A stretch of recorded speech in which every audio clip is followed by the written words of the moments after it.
भाभी की बात सुनकर कमरे से बाहर खड़ी पीहू की आंखों में आंसू बरस पड़े।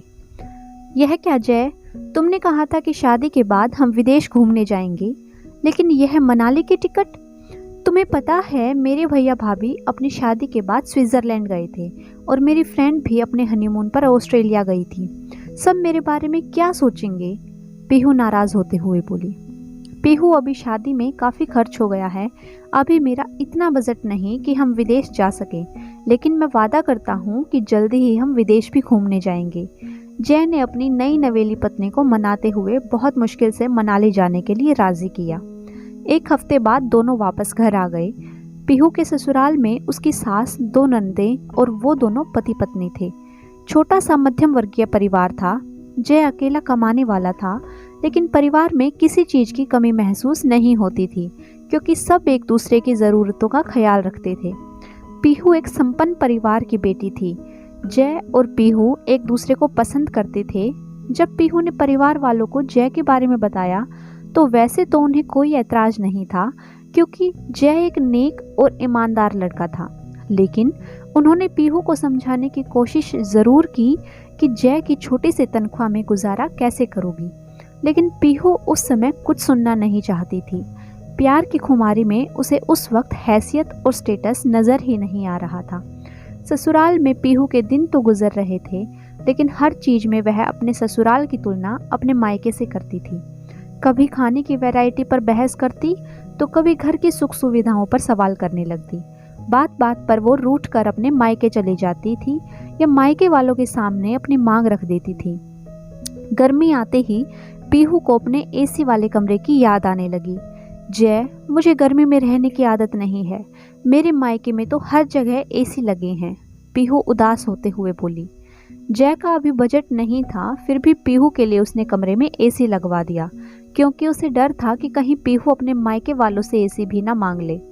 जय एक स्वाभिमानी व्यक्ति था और उसे इस तरह पीहू का अपने मायके से चीज लेना पसंद नहीं आता था। अगले महीने पीहू का जन्मदिन था और वह बहुत उत्साहित थी। सुबह उसकी सास ने बहू बेटे के साथ मंदिर जाकर आरती की और पीहू को जन्मदिन की बधाई दी। पीहू सोच रही थी कि उसके मायके की तरह यहाँ भी उसके जन्मदिन पर बहुत बड़ी पार्टी होगी, लेकिन शाम को जय उसे सिर्फ डिनर पर लेकर चला गया तो पीहू का गुस्सा फूट पड़ा। तुमने तो मेरा सारा मूड ही खराब कर दिया। पता है मेरे पापा मेरे जन्मदिन पर कितनी बड़ी पार्टी रखते थे। मैं जो मांगती थी मुझे गिफ्ट में मिल जाता था, लेकिन यहाँ तो किसी को कोई कद्र ही नहीं है। मैं जा रही हूँ अपने मायके, कहते हुए वह अटैची में कपड़े डालने लगी तो उसकी सास ने समझाते हुए कहा, बहू, ये अभी तुम्हारा घर है। लड़की को अपने ससुराल में ही रहना पड़ता है। अपने पति की जेब देखकर उसका साथ देना पत्नी का कर्तव्य होता है। मानते हैं तुम्हारे मायके की तुलना में यहाँ तुम्हें सुख सुविधा कम मिलती है, लेकिन हम सब तुमसे बहुत प्यार करते हैं बेटा। शादी के बाद मायके में बेटियां मेहमान होती हैं। इस तरह छोटी छोटी बातों पर मायके जाना अच्छी बात नहीं है। मम्मी जी, जब से इस घर में आई हूँ एडजस्ट ही तो कर रही हूँ।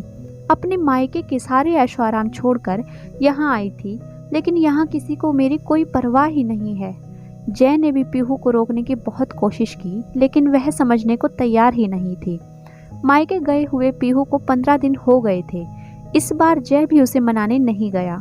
पीहू की माँ बेटी की जिद से परेशान थी, लेकिन उसे जाने को कैसे कहती।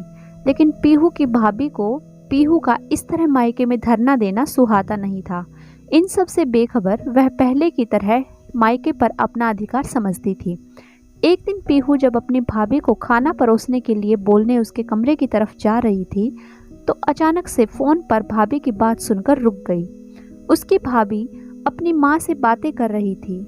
मेरी ननद तो यहाँ आकर ही बैठ गई है, जाने का नाम भी नहीं लेती, हर चीज़ में टांग अड़ाती रहती है। मेरा तो जीना दुभर कर दिया है। जब से शादी हुई है तब से हर रोज़ कोई ना कोई फरमाइश रख देती है। उसे तो अपने पति की इज्जत का भी ख्याल नहीं है। अरे, अब हम कब तक उसकी ज़रूरतें पूरी करते रहेंगे? आखिर मायके पर भी एक हद तक ही अधिकार जताया जाता है, लेकिन उसने तो कभी ससुराल को अपनाया ही नहीं।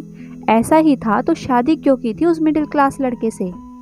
पीहू के कदम वहीं जड़ हो गए थे। गला सूखने लगा था, आंखें बरस पड़ी थी। दिमाग में अपनी सास की सारी बातें गूंज रही थी। सासू माँ सही कह रही थी, अब ससुराल ही मेरा घर है। जिस मायके में वह पहले की तरह अपना अधिकार समझती थी, वह अधिकार तो कब का खत्म हो गया था। मायके में भी तभी इज्जत मिलती है जब हम अपने ससुराल वालों की इज्जत करते हैं। सच में शादी के बाद बेटियां मेहमान बन जाती हैं। गलती तो मेरी ही थी कि मैंने कभी वास्तविकता को स्वीकारा ही नहीं। मैं अपना और अपने पति का अपमान नहीं होने दूंगी। मेरा ससुराल चाहे जैसा भी हो, लेकिन वहाँ मैं हक से तो रहती हूँ। उसी दिन पीहू ने जय को फ़ोन किया।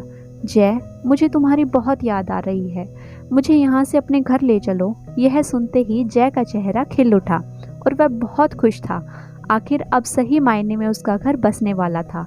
वैवाहिक जीवन को सुखी रखने का मूल मंत्र है, कभी भी दूसरों से तुलना ना करें, व अपने आप में संतुष्ट रहना सीखें। अगर आपको आज की कहानी पसंद आई है तो वीडियो को लाइक कीजिए, शेयर कीजिए। साथ ही ऐसी ही मज़ेदार कहानी सुनने के लिए मेरे साथ मेरे चैनल पर जुड़े रहने के लिए चैनल को सब्सक्राइब ज़रूर कर लें। Thanks for watching.